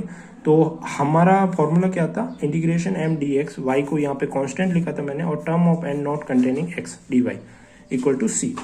तो अब यहाँ पे हम क्या करेंगे कि जो m की टर्म है, ठीक है, मैं यहाँ रख लूंगा इसको, ये वाली टर्म m की थी, और जो टर्म n की है और उसमें x वाली टर्म को हटा देना है। तो n की पूरी टर्म ये थी और x में ये टर्म, इस टर्म में x आ रहे हैं तो इसको हटा देंगे और हमारे पास पीछे ये बचेगा -3y स्क्वायर। तो मैंने इसको यहाँ रख दिया। अब मैं इन सब का इंटीग्रेशन करूँगा, तो इंटीग्रेशन करने के बाद आप देख लो, सबको अलग अलग करके कर लेना, ठीक है, अंदर अंदर भेज के।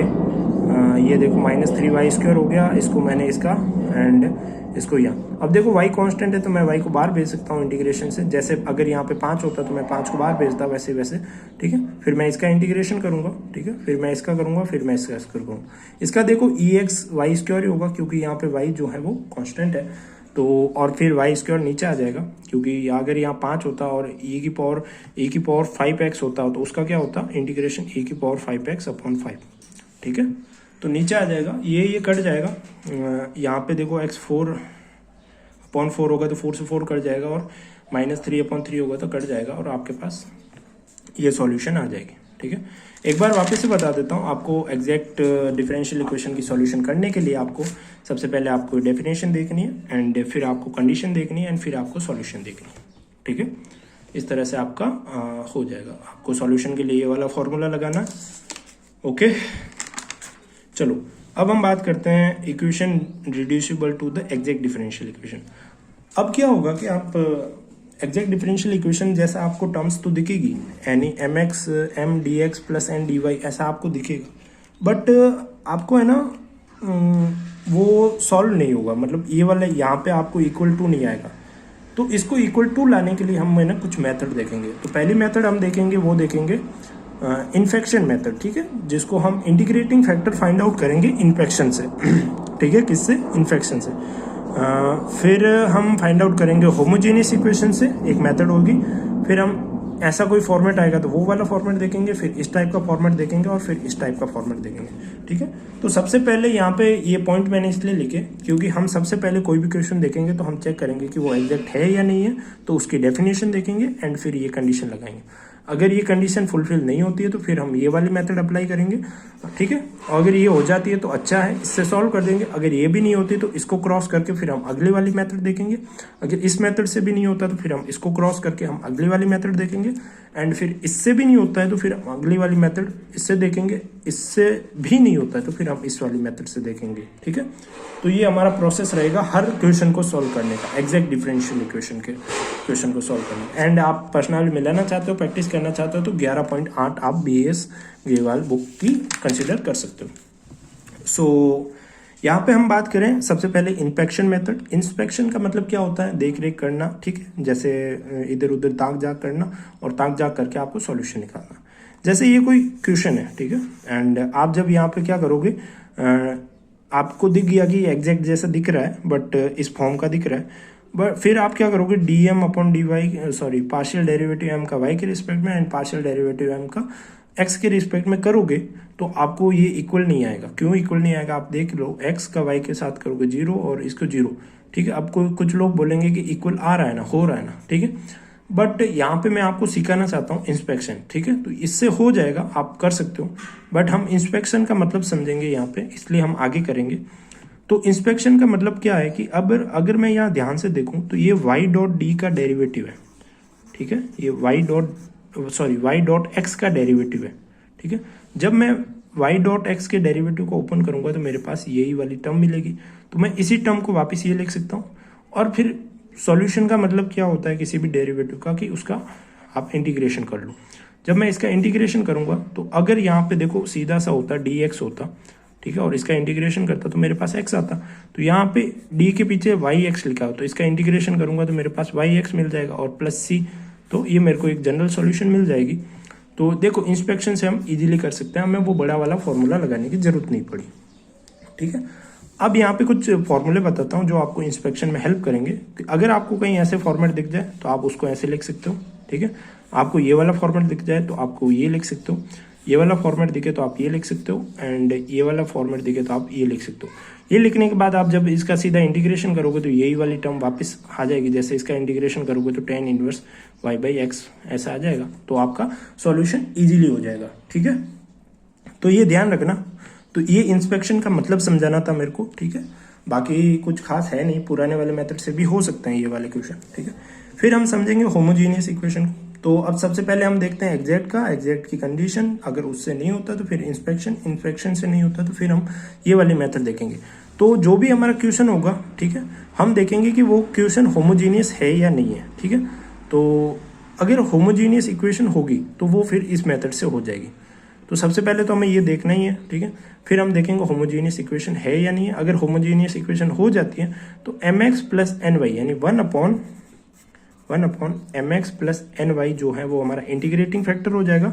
और मैंने पहले ही कहा था इंटीग्रेटिंग फैक्टर मतलब इंटीग्रेशन को फैक्टर करने वाले, मतलब इंटीग्रेशन को आसानी से कराने वाले फैक्टर, ठीक है। तो 1 अपॉन mx प्लस ny को क्या कर दूंगा मैं, जो भी हमें इक्वेशन दे रखी है उससे मल्टीप्लाई कर लूंगा, उससे मेरी जो वो इक्वेशन होगी ना वो मेरी एग्जैक्ट इक्वेशन बन जाएगी। तो अब जैसे ये वाला क्वेश्चन है, हम क्वेश्चन से समझते हैं, ये मेरा m हो गया, ये मेरा n हो गया, ठीक है। तो स्टेप नंबर 1 सबसे पहले मैं कंडीशन चेक करूंगा, ठीक है। कंडीशन चेक कर ली, अब आया नहीं आया वो मेरे को नहीं पता, आप करके देख लेना। अगर आ जाए तो आप पुराने मेथड से कर सकते हो, अगर नहीं आए तब आप क्या करोगे, इंस्पेक्शन चेक करोगे, इंस्पेक्शन से भी नहीं आए फिर आप देखोगे होमोजीनियस। और होमोजीनियस के लिए मैंने पहले ही बताया था कि अगर आपको होमोजीनियस देखना है तो m और n दोनों को ऊपर नीचे बिठा दो और देखो दोनों की डिग्री कितनी है। देखो यहाँ 2 है, यहाँ 1 है, तो ऊपर डिग्री है 3, तो मैक्सिमम डिग्री दोनों की 3 है, ठीक है।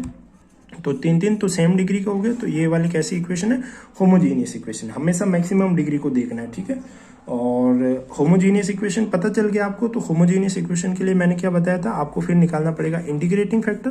तो इंटीग्रेटिंग फैक्टर क्या होता है, 1/mx प्लस ny। तो आपको m को क्या करना है, x से मल्टीप्लाई करना है, n को क्या करना है, y से मल्टीप्लाई करना है, एंड फिर ऐड कर लेना है। तो m मेरा ये था, n मेरा ये था, अब मैं इसको करूंगा x से मल्टीप्लाई और इसको करूंगा y से मल्टीप्लाई, फिर मैं ऐड कर लूंगा। तो इंटीग्रेटिंग फैक्टर करने के लिए देखो मैंने mx प्लस ny को जोड़ा, ठीक है। जोड़ा तो फिर मेरे पास देखो क्या आया, ये मेरा m था, x से मल्टीप्लाई करा, y था, सॉरी n था, y से मल्टीप्लाई करा, और ये मेरा इंटीग्रेटिंग फैक्टर आ गया। अब इस इंटीग्रेटिंग फैक्टर को क्या करूंगा, मैं मल्टीप्लाई करूंगा जो इक्वेशन मेरे को दे रखी है। तो फिर मैंने इसको किससे मल्टीप्लाई करा, इससे मल्टीप्लाई करा, ठीक है। अब इससे मल्टीप्लाई करा तो मेरे पास ये वाली इक्वेशन बन गई। तो अब मेरे पास जो है वो न्यू m और न्यू n बन गए। जब मैं इंटीग्रेटिंग फैक्टर का मल्टीप्लाई कर रहा हूँ तो इसका मतलब है कि वो इक्वेशन अब एग्जैक्ट इक्वेशन बन गई है। तो अब ये मेरी नई एग्जैक्ट इक्वेशन बन गई है, और यहाँ पे न्यू m आ गया और ये न्यू n आ गया, और अब मेरे को पता चल गया कि एग्जैक्ट इक्वेशन है। तो फिर मैं इस वाले फॉर्मूले से जो हमने एग्जैक्ट इक्वेशन का सीखा था वो यहाँ लगा देंगे, ठीक है, उससे हमारा हो जाएगा। अब हम देखते हैं integrating factor for equation of the type, इस टाइप की इक्वेशन का, ठीक है। होमोजीनियस देख ली। अब अगर होमोजीनियस भी नहीं हो और इस टाइप की इक्वेशन आ जाए, इस टाइप की इक्वेशन में देखोगे आप क्या देखोगे, एक फंक्शन है, इसके साथ y है, एक फंक्शन है, इसके साथ x है, ठीक है, और यहाँ पे dy होगा, ठीक है। तब आपका इंटीग्रेटिंग फैक्टर क्या होगा, mx माइनस ny। ऊपर वाले में होमोजीनियस में प्लस था, इस बार माइनस हो गया, ठीक है। तो अब आप यहाँ पे देखोगे कि क्वेश्चन से समझते हैं हम। तो मैंने क्या बताया था कि जो आपको इस तरह इस फॉर्मेट का दिखेगा, ठीक है। तो इस फॉर्मेट का आपको दिख रहा है, देखो ये वाला क्वेश्चन, फंक्शन है आपका x और y में, ठीक है, फिर y का मल्टीप्लाई है, फिर dx है, फंक्शन है आपका x और y में कोई दूसरा, एंड फिर x का मल्टीप्लाई है, एंड फिर dy है। दिख गया आपको। तो मैंने क्या बताया, उसका इंटीग्रेटिंग फैक्टर क्या होगा, ये। तो आप इंटीग्रेटिंग फैक्टर निकाल लो एंड फिर इसको मल्टीप्लाई कर लो, एंड मल्टीप्लाई करने के बाद आप क्या करो कि आपके पास जो नई इक्वेशन बन जाएगी वो एग्जैक्ट होगी, और एग्जैक्ट होगी तो फिर उस एग्जैक्ट इक्वेशन को सॉल्व करने वाले फॉर्मूले से सॉल्व कर दो। तो फिर मैं इसका इंटीग्रेटिंग फैक्टर निकालूंगा, ये वाला इंटीग्रेटिंग फैक्टर है, एंड मैं इन सबको जोड़ूंगा, घटाऊंगा, तो मेरे पास ये आ जाएगा। एंड ये आने के बाद ये मेरा इंटीग्रेटिंग फैक्टर हो गया 1/2x² y²। अब मैं क्या करूंगा, इसको मल्टीप्लाई करूंगा जो मेरे को गिवन इक्वेशन है, ठीक है। तो मैंने मल्टीप्लाई करा, इससे मेरा न्यू m और न्यू n आ जाएगा, और फिर मैं इस वाले फॉर्मूले में रख के जो न्यू m होगा और न्यू n होगा, ठीक है, और जो ये वाला फॉर्मूला जो मेरे को कहता है, ठीक है, उसमें रख के मैं सॉल्यूशन कर लूंगा, तो मेरे पास इसका सॉल्यूशन आ जाएगा, ठीक है। ये इसी तरह से करना है, ठीक है। अगर आपको ये ऊपर जो मैंने ये वाला फॉर्मेट बताया, अगर इसी में भी ना दिखे, इससे भी ना हो, तब आपको क्या करना है, अब आपको दिमाग में आ रहा होगा हमें कैसे पता चलेगा, तो आपको प्रैक्टिस करनी पड़ेगी इन सारे क्वेश्चंस की। अगर आपको नहीं आता है तो प्रैक्टिस करके आप जितनी अच्छी प्रैक्टिस करोगे आपको अपने आप चीज़ें दिखने लग जाएगी, इसमें ये यूज करना है, इसमें ये यूज करना है, ठीक है। तो लाइटें चली गई थी यार अभी वापस से शुरू करते हैं। तो अपन देख के रहे थे कि अगर ऊपर वाले फॉर्म से नहीं होता है तो फिर हम क्या करेंगे कि नीचे वाला मेथड लगाएंगे, ठीक है। ऊपर वाला अगर फॉर्म हमें नहीं मिलता है, ठीक है, ये वाला, तो हम क्या करेंगे, अगर इस फॉर्म का नहीं होगा तो हम क्या करेंगे, नीचे वाली फॉर्म लगाएंगे। नीचे वाली फॉर्म क्या कहती है, नीचे वाली फॉर्म बहुत सिंपल कहती है कि अगर आपको इक्वेशन इस टाइप से दिख जाए, तो अगर आपके ऊपर की जो 3 मेथड है उनसे नहीं होता है, तो आप क्या करो कि आप ये तो कर ही रहे हो, एग्जैक्ट डिफरेंशियल देखने के लिए आप partial derivative of m with y and partial derivative of n with x आप निकाल ही रहे हो, वैसे वैसे पार्शियल डेरिवेटिव ऑफ ये तो निकाल ही रहे हो। तो आप क्या करो, डिवाइड कर दो n जो आपको दे रखा है उससे, इसमें रख के ऐसे इस फॉर्मूले में रख के आप ये कर दो। और अगर आपको फंक्शन x में मिलता है तो आपका इंटीग्रेटिंग फैक्टर क्या होगा, e इंटीग्रेशन f(x) dx। और अगर आप इस तरह से करते हो और आपको अगर इसमें मिल जाए तो आपको इंटीग्रेटिंग फैक्टर होगा ये, ठीक है। और एक बार इंटीग्रेटिंग फैक्टर मिल गया फिर आपको मल्टीप्लाई करना है इक्वेशन से, एंड फिर आपका जो है वो एग्जैक्ट बन जाएगी। सो देखते हैं कोई एग्जाम्पल है ये वाला, ठीक है। एंड हमने चारों मेथड लगा दी, ऐसा एज्यूम करते हैं, और फिर हम इस पे आए तो हमने क्या करा, ये इस फॉर्मूले में पुट करके देखेंगे या ये किसी भी एक फॉर्मूले में पुट करके देखेंगे। हम देखेंगे ईजी कौन सा पड़ता है। तो देखो नीचे m है, यहाँ पे नीचे n है, यहाँ पे m देखो बड़ा है तो हम n वाला देखेंगे, क्योंकि n छोटा है तो ये वाला हमें पहले वाला फॉर्मूला पुट करना ज़्यादा सही लगता है। तो मैं क्या करूँगा, सबसे पहले ये निकालूंगा partial derivative m with y, partial derivative n with x, ठीक है। तो जब मैं m का पार्शियल डेरिवेटिव विद y करूँगा तो मेरे पास ये आ जाएगा, ठीक है। और जब n का मैं पार्शियल डेरिवेटिव x के साथ करूँगा तो मेरे पास ये आ जाएगा। अब इन दोनों को मैं इक्वल रखूँगा, सॉरी माइनस करूँगा, जैसा कि मेरे को फॉर्मूले में ऊपर दे रखा है। तो जब मैं इन दोनों को माइनस करूँगा तो यहाँ पे देखो आपको ये फॉर्मूले में दे रखा है ना भाई ये, तो जब आप इसको माइनस करोगे तो आपके पास ये वाली टर्म आ जाएगी और फिर आप डिवाइड करोगे इस फॉर्मूले को n से, ठीक है। इसको n से डिवाइड करोगे तो n हमारा क्या था, ये था। तो जब मैं इसको डिवाइड करूँगा तो मेरे पास -4/x आ जाएगा, ठीक है। एंड -4/x आ जाएगा तो फिर यहाँ पे आपको देखो मैंने ऊपर बताया था कि x में फंक्शन आ जाए, ठीक है। ये x है, यहाँ पे मैंने y लिख दिया था गलती से। तो ये x में अगर आपका फंक्शन आ जाए fx में, ठीक है, तो आपका इंटीग्रेटिंग फैक्टर होगा e fx dx, और y में आ जाए तो ये वाला होगा जब आप इसमें पुट करोगे तो x में आया मेरा देखो -1/4x आया, ठीक है। तो अब मेरा इंटीग्रेटिंग फैक्टर ये हो गया, ठीक है। जब मैं इसको सॉल्व करूँगा तो हमें पता है कि लॉग की प्रॉपर्टी होती है, जब ये -4 है तो -4 को मैं ऊपर ले जाऊँगा तो x का -4 और e बन जाएगा, ये लॉग है ln नहीं है, ठीक है, ये लॉग है। तो यहाँ पे e होगा और यहाँ पे e होगा तो ये दोनों कट जाएंगे, ठीक है, समझ गए। तो ये आ जाएगा 1/x4, ठीक है। अब मेरा को ये इंटीग्रेटिंग फैक्टर मिल गया, तो अब मैं इस इंटीग्रेटिंग फैक्टर को क्या करूँगा, इससे मल्टीप्लाई करूँगा जो भी मेरे की इक्वेशन है, तो फिर वो मेरी इक्वेशन क्या बन जाएगी, एग्जैक्ट बन जाएगी, ठीक है। सो सिंपल, ठीक है। सेम वही फिर एग्जैक्ट बन गई तो फिर आपको पता ही है किस तरह से करना है, ठीक है। तो आप ये वाला फॉर्मूले देख लेना दोनों अच्छे से और प्रैक्टिस कर लेना आप, ठीक है।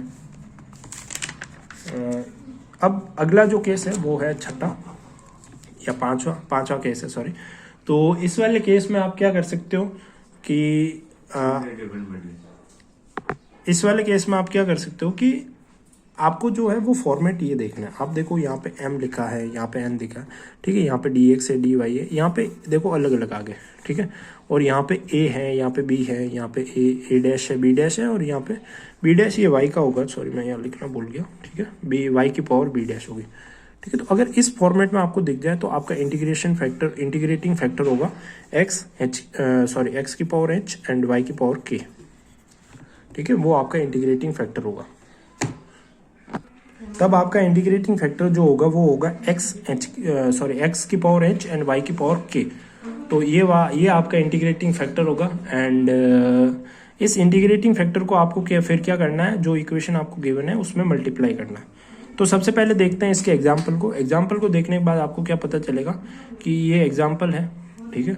अब मैंने इस एग्जाम्पल को इस फॉर्मेट में बना दिया। मैंने ऊपर वाली सारी मेथड है जो भी हमने समझी उन सबको अप्लाई करके देखा, उनसे नहीं हुआ, देन मैंने ये वाले मेथड अप्लाई करूँगा। तो मैंने ये देखो मैं इस फॉर्म में मैंने बना दिया, बहुत आसान है, आपको लग रहा होगा कैसे बनाया। आपको कुछ नहीं करना है, dx को इस तरह से मल्टीप्लाई करना है एंड dy को आपको इस तरह से अंदर मल्टीप्लाई करोगे और फिर अरेंज कर लोगे तो ये मिल जाएगा। अब आप देखो जो एक्स वाई है आप इससे कंपेयर करोगे तो a और b आपका आ जाएगा 1 x स्क्वायर y स्क्वायर है, आपको a डैश और b डैश से कंपेयर करोगे तो आपका आ जाएगा 2 m जो था यहाँ पे y का और dx का कोफिशिएंट था तो यहाँ पे 1 आ जाएगा m की वैल्यू, n जो था यहाँ पे x और dy का कोफिशिएंट था तो यहाँ पे इसकी वैल्यू भी आ जाएगी 1, ठीक है। फिर आप यहाँ से कंपेयर करोगे m डैश और n डैश को, तो m डैश की वैल्यू आ जाएगी 2 और n डैश की वैल्यू आ जाएगी -1। अब आपको क्या करना है, h और k की वैल्यू चाहिए, तो h और k के लिए आपको ये वाले फॉर्मूले लगाने, स्टैंडर्ड फॉर्मूले हैं, ठीक है। एक ही जगह आप a रखोगे, h की जगह h ही रहोगे, 1 रखोगे यहाँ पे और m की जगह m, ठीक है। फिर सेम b k +1 = n और ऐसे कैसे a dash m dash b dash n dash का ये वाले फॉर्मूले लगा दो। तो जैसे मैंने फॉर्मूले यहाँ पे ये लगाया, ठीक है, इन फॉर्मूले को लगाया तो ये आएगा h - k = 0, और जब मैंने इन फॉर्मूले को लगाया तो ये कितना आ गया, इसको ये h और प्लस 2k प्लस 9 में एक इक्वेशन आ गई। अब यहाँ से ये दो इक्वेशन आ गई मेरे पास, और दो इक्वेशन आएगी तो मैं h और k को सॉल्व करूंगा तो मेरे पास h और k की वैल्यू आ गई -3। आपको हर बार ऐसे दो इक्वेशन मिलेगी तो फिर आपने जो इंटीग्रेटिंग फैक्टर माना था x की पावर h और y की पावर k, तो उसकी जगह आप रख सकते हो h और k की वैल्यू। अब आप क्या करोगे, इसको आप मल्टीप्लाई करोगे इस इक्वेशन से, जो भी आपको इक्वेशन दे रखी है, और फिर आप क्या करोगे कि आपके पास एग्जैक्ट इक्वेशन बन जाएगी, और एग्जैक्ट इक्वेशन बन गई तो फिर आप एग्जैक्ट इक्वेशन का जो फॉर्मूला है सॉल्व करने का वो आप लगा सकते हो, और फॉर्मूला मैंने ऑलरेडी बहुत बार बता दिया। ठीक है, मल्टीप्लाई एंड सॉल्यूशन कर लो। फॉर्मूला आपको याद दिला देता हूँ, वही m dx y कॉन्स्टेंट, ठीक है, और n जो है वो n की टर्म x नहीं होना चाहिए उसमें, और dy plus c equal to c, ये आपका फॉर्मूला। अब हम बात करते हैं इक्वेशन ऑफ पे first order and higher degree की। ठीक है, अभी तक हम बात करते थे फर्स्ट ऑर्डर की, तो बात करते ही थे, फर्स्ट ऑर्डर मतलब डेरिवेटिव एक का। हायर डिग्री की बात नहीं करते थे हम। अभी तक जो भी क्वेश्चंस करे तो वो हम सब एक डिग्री में बात करते थे। ठीक है, मतलब ऐसा नहीं था कि dy/dx है और किसी इक्वेशन में और उसकी पावर 2 है, हम उन सब की पावर 1 थी। ठीक है, हम अभी तक ऐसे ही इक्वेशंस की बात करते आए हैं। तो अब हम हायर डिग्री की बात करेंगे। तो अभी तक आपको ऐसे अगर 1 डिग्री की क्वेश्चन दिख जाए तो आपके दिमाग में क्लियर हो जाना चाहिए कि हम इससे पहले वाली मेथड्स जो पढ़ी है वो सॉल्व के लिए लगाएंगे। हायर डिग्री क्या आ जाएगा तो वो यहाँ से स्टार्ट होगी। तो हायर डिग्री के लिए हम क्या करते हैं, अब यहाँ पे एक और चीज़ ध्यान रखना कि हम p को लिखेंगे dy/dx। हायर डिग्री में इक्वेशन होगी, उसकी जगह dy/dx को हम p के इक्वल रखेंगे। ठीक है, तो सबसे पहला जो केस होगा वो होगा सॉल्वेबल फॉर p, यानी कुछ हायर डिग्री की इक्वेशन हमें ऐसी मिलेगी जो इजीली p के लिए सॉल्व हो जाएगी। ठीक है, p के लिए इजीली सॉल्व हो जाएगी। तो ये केस नंबर पहला है। ठीक है, जैसे ये कोई डिफरेंशियल इक्वेशन है। ठीक है, अब ये dy/dx को मैंने पहले कहा था कि हम p रखना स्टार्ट कर देंगे, इसको p रखा, और ये देखो उल्टा है तो ये 1/p हो जाएगा, x/y y/ ये दे रखा था क्वेश्चन। ठीक है, अब हम क्या करेंगे, इसको ऊपर गुणा करा तो ये हो गया p² - 1 p इस तरफ। ठीक है, अब आप जब यहाँ से इसको इस तरफ लेके आओगे p² plus py - x x/y -1 equal to 0। तो ये आपको क्या मिल गया, क्वाड्रेटिक इक्वेशन मिल गई p की। ठीक है, और आपको यहाँ पे दिख रहा होगा कि p के लिए सीधा सॉल्व हो रहा है, हमने इसीलिए बोला सॉल्वेबल फॉर p। तो आपको क्वाड्रेटिक इक्वेशन मिल गई, और क्वाड्रेटिक इक्वेशन को सीरीज द्विआधारी यानी इस फॉर्मूले से, आप बचपन से पढ़ते आ रहे हो, इस वाले फॉर्मूले से हम जो है वो सॉल्व कर देंगे। तो जैसे देखो यहाँ पे -b हमारा ये होगा।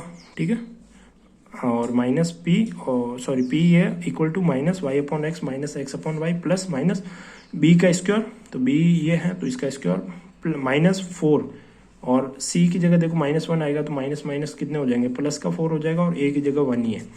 ठीक है, और नीचे 2 × a यानी 1 आ जाएगा। ठीक है, तो ये सब करेंगे जब मैं इसको ओपन करूंगा तो देखो। ठीक है, 4 - 2 यानी प्लस के 2 हो जाएंगे। अब जब प्लस का 2 होगा तो ये वापस से जो है किसका a + b का होल स्क्वायर बन जाएगा, a + b का होल स्क्वायर लग जाएगा। यहाँ पे आप लगा के देख लेना, वापस इसको खोलोगे तो यही आएगा, और इसको जब वापस बंद करोगे तो ये आएगा। इससे ये स्क्वायर अंडर कर जाएगा, कटेगा।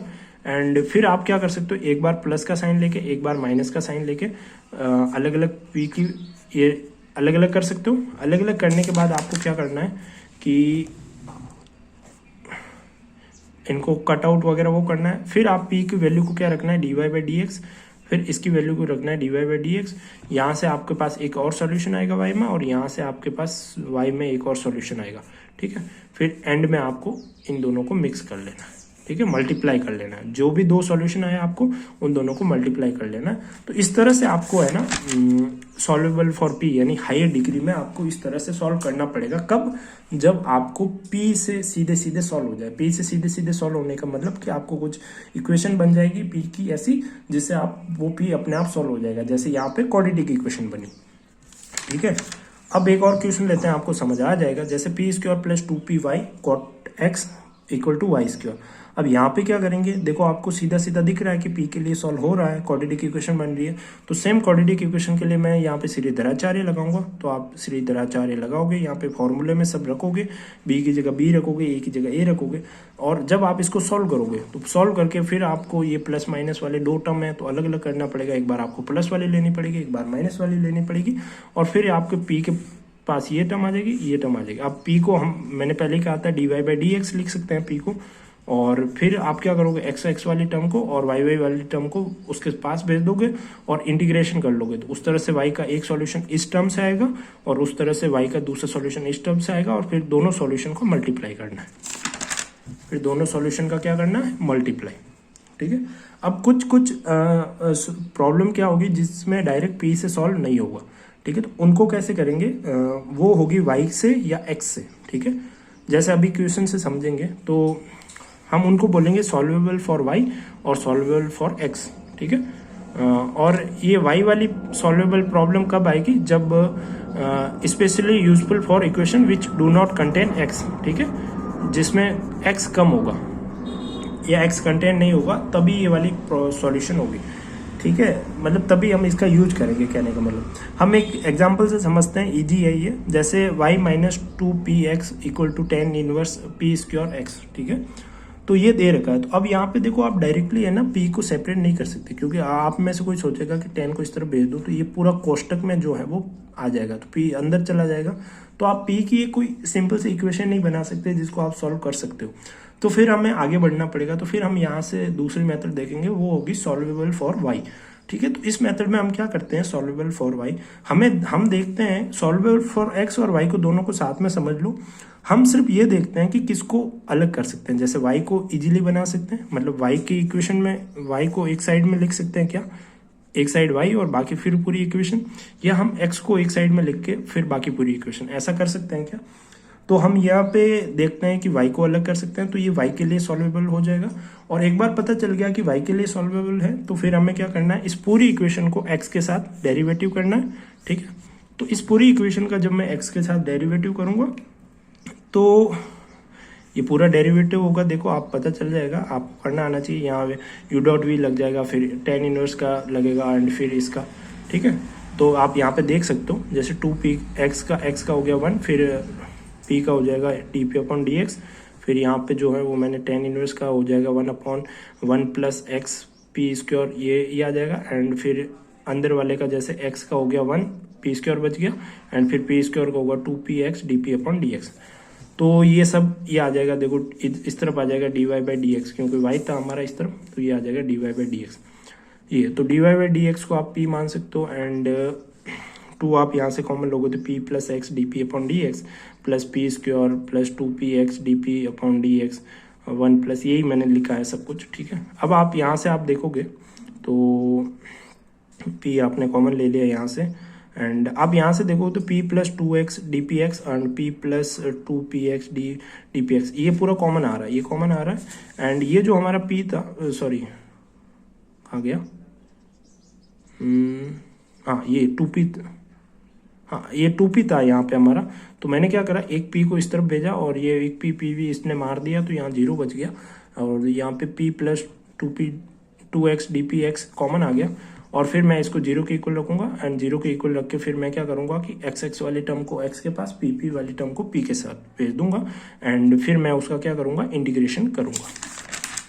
ठीक है, तो इंटीग्रेशन करूंगा तो मेरे पास सॉल्यूशन आ जाएगी, ये p की वैल्यू आ गई, एंड फिर p की वैल्यू को जो मेरी इक्वेशन दे रखी थी उसमें रख दूंगा। ठीक है, एक बार वापस से समझो, सॉल्वेबल फॉर y में हम क्या करते थे, सिंपल सा जो इक्वेशन है उसको y की साइड में कर लो पूरा, फिर उसको x के रिस्पेक्ट में कर लो, एंड x के रिस्पेक्ट में डेरिवेटिव करने के बाद आप क्या करो कि इस तरह से आपका कुछ बन जाएगा, इस तरह से 2। ठीक है, फिर आप 0 के इक्वल रखो, दोनों को 0 के इक्वल रखो। अब यहाँ पे मैं ये बताऊंगा कि हमने इस पार्ट को 0 के इक्वल नहीं रखा, क्योंकि ये वाला पार्ट सिंगुलर सॉल्यूशन का पार्ट है। जब मैंने थोड़ी देर पहले बोला था कि सिंगुलर, पर्टिकुलर और जनरल, तो ये सिंगुलर सॉल्यूशन का पार्ट है, और वो हम आगे के चैप्टर्स में सीखेंगे।